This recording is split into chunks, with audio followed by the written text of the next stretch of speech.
ಆಜಿ ಮಸಾಲ. ಎಂತ ಅಡಿಗೆಯ ರುಚಿಯಾಗೋ ರಹಸ್ಯವು 20 ರೂಪಾಯಿ. ಕಳೆದ 5 ದಿನಗಳಿಂದಲೂ ಕೂಡ ಸಚಿವ ನಾಗೇಂದ್ರ ಅವರ ರಾಜೀನಾಮೆಗೆ ದೋಸ್ತಿ ಟೀಮ್ ಬಿಗಿ ಪಟ್ಟನ್ನ ಹಿಡಿದು ಕೂತಿದೆ. ವಿಧಾನಸಭೆ ಪರಿಷತ್ನಲ್ಲೂ ರಾಜೀನಾಮೆಗಾಗಿ ಪಟ್ಟು ಹಿಡಿದಿದ್ದಾರೆ. ಬಿಜೆಪಿ ಜೆಡಿಎಸ್ ಗದ್ದಲದ ನಡುವೆನೆ ವಿಧಾನಸಭೆಯ ಕಲಾಪ ಆರಂಭ ಆಗಿದೆ.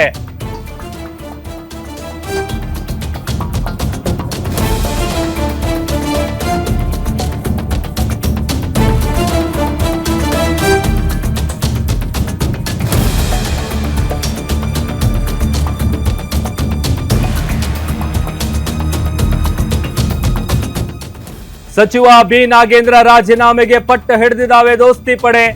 ವಿಧಾನಸಭೆ ಪರಿಷತ್ನಲ್ಲೂ ರಾಜೀನಾಮೆಗಾಗಿ ಬಿಗಿಪಟ್ಟು. ಬಿಜೆಪಿ ಜೆಡಿಎಸ್ ಗದ್ದಲದ ನಡುವೆನೆ ವಿಧಾನಸಭೆಯ ಕಲಾಪ ಆರಂಭ ಆಗಿದೆ. ನಾಗೇಂದ್ರ ಅವರನ್ನ ವಜಾ ಮಾಡಬೇಕು ಅಂತ ಆಗ್ರಹಿಸಿ ವಿಧಾನಸಭೆಯಲ್ಲಿ ಬಿಜೆಪಿ ಜೆಡಿಎಸ್ ಘೋಷಣೆಗಳನ್ನ ಕೂಗಿದೆ. ದೋಸ್ತಿ ನಾಯಕರು ಘೋಷಣೆ ಕೂಗೋದ್ರ ಮಧ್ಯದಲ್ಲೇ ಪ್ರಶ್ನೋತ್ತರ ಕಲಾಪ ಆರಂಭ ಆಗಿದೆ ಅಂತೇಳಿ ಗೊತ್ತಾಗ್ತಾ ಇದೆ. ವಿಪಕ್ಷ ಸದಸ್ಯರ ಗದ್ದಲದ ಮಧ್ಯೆಯೇ ಸ್ಪೀಕರ್ ಕಲಾಪವನ್ನ ನಡೆಸಿದ್ದಾರೆ. ಒಂದೇ ವಿಚಾರಕ್ಕೆ ಹಠ ಹಿಡಿದು ಕೂರೋದು ಸರಿಯಲ್ಲ. ಸಾರ್ವಜನಿಕ ವಿಷಯಗಳ ಬಗ್ಗೆ ಚರ್ಚೆ ನಡೆಸಬೇಕು.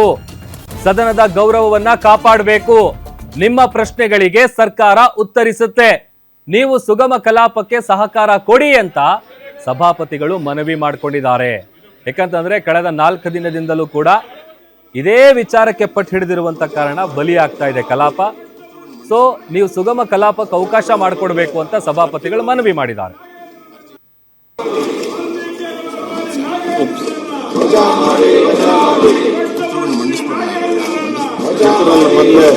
ಅರ್ಜಿಗಳನ್ನು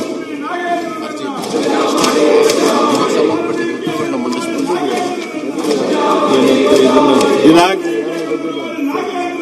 21/8/2026 ಪ್ರಶ್ನೋತ್ತರ ಉತ್ತರ ಮಂಡಿಸೋದು ಪ್ರಶ್ನೋತ್ತರ ಉತ್ತರ ಮಂಡಿಸುವುದು. ಮಾನ್ಯ ಈಗ ಇಲ್ಲಿ ಕೊಡಿಯಪ್ಪ.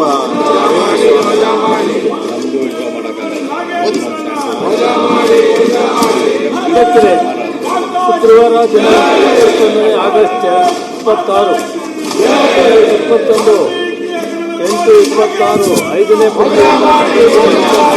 ಪ್ರಶ್ನೆಗಳ ಉತ್ತರಗಳನ್ನು ಹಾಗೂ ಲಿಖಿತ ಪೈಕಿ 92 ಪ್ರಶ್ನೆಗಳ ಉತ್ತರಗಳನ್ನು ವಜಾ ಮಾಡಿ. ಈಗ ಅರ್ಜಿಗಳನ್ನು ಒಪ್ಪಿಸುವುದು. ಶ್ರೀ ಮಂಕಾಲ್ ವೈದ್ಯ ಮಾನ್ಯ ಉಪಾಧ್ಯಕ್ಷರು ಹಾಗೂ ಅಧ್ಯಕ್ಷರು ಅರ್ಜಿ ಸಮಿತಿ. ಸಭಾಧ್ಯಕ್ಷರೇ, ನನ್ನ ಹೆಸರಿನ ಮುಂದಿರುವ ಅರ್ಜಿಗಳನ್ನು ಸದನದ ಮುಂದೆ ಮಂಡಿಸುತ್ತಿದ್ದೇನೆ.